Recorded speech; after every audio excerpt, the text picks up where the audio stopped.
Hi, my name is Zach Menser, and I'm doing my artifact project on the Spartan military and its dominance during that time. The reason I chose this as my artifact project was because I've always had a fascination with the military and seeing how Spartan is so famous for it being so skillful and elite. It just kind of drawed my interest towards it, so I thought it would be fun to research it and learn about them. So starting off, a little bit of background about Sparta. It's a Greek city-state, and it rose to dominance in the 6th century BC after defeating Athens in the Peloponnesian War. It is known as a warrior society that is focused on its military power.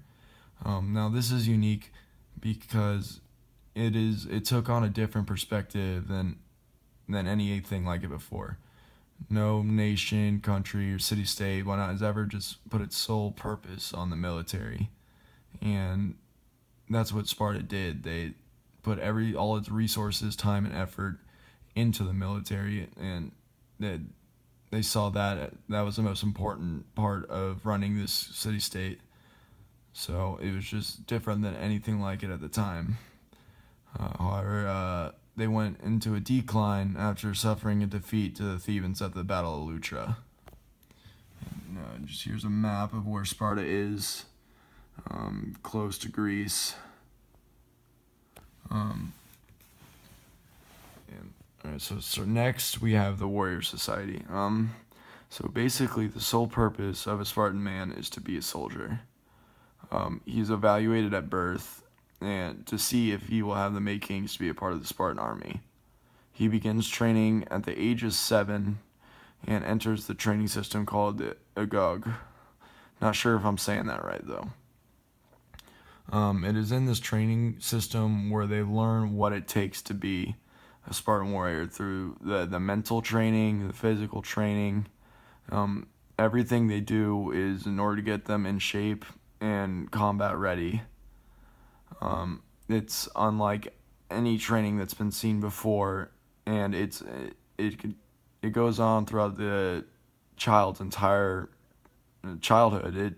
From early years, they start at the age of 7, and they continue on all the way until they're 20, to where they actually start their life as a professional soldier. So next, we continue with the Warrior Society, and at this training system, they were taught a lot about just kind of like what should be important to them, what shouldn't, and they learned that loyalty to the state came before everything else, including family. Throughout their training process, they lived in poor conditions and were continuously around violence and physical competitions that just kind of promoted what they were about, and also helped sharpen their skills as warriors. And throughout this training, they also learned the way the Spartans fight and how they can survive in any situation. And it's this kind of training, and that just differentiated them from the rest of the armies in the world. That nobody focused so much on the military like the Spartans did, and that's why they were so feared. That's why they were so elite. And like I said earlier, they start their time as a professional soldier at the age of 20, and they ended at the age of 60, as long as they were still made it that far. Next, we go to how they were in combat. They fought in the fighting stance known as the phalanx, and in this fighting stance, soldiers stand side by side in columns with shields and spears, kind of like in this picture right here. Shows perfectly what they do, and it's basically all of them standing side by side, protecting each other's backs, fronts, sides, so that nobody can penetrate and move past them.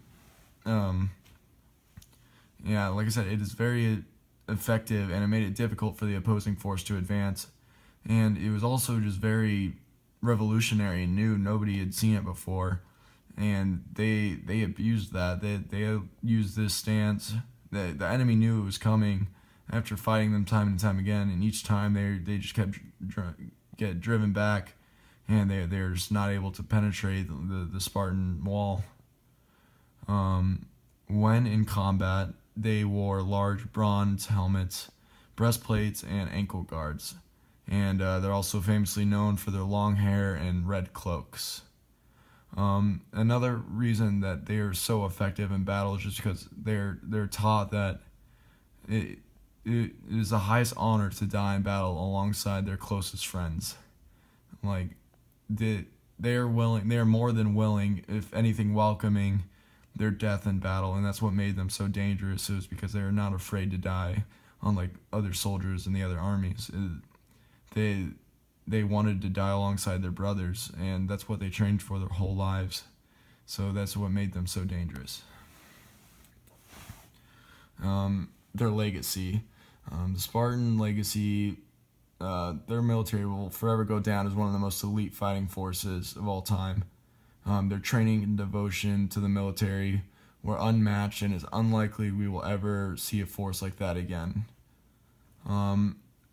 And obviously, there have been movies like 300 that portray what it was like going against them in combat. And it just kind of captures your imagination, and just really makes you think how elite they were, how scary they were. And also it has inspired the world-known Spartan Race, which is a series of obstacle courses over anything from 8 miles to a marathon, and it just giving it the name Spartan Race, just to kind of portray the hard work that they go through and what it takes to be a champion. And so that is my artifact project. Thank you, and I hope you enjoyed it.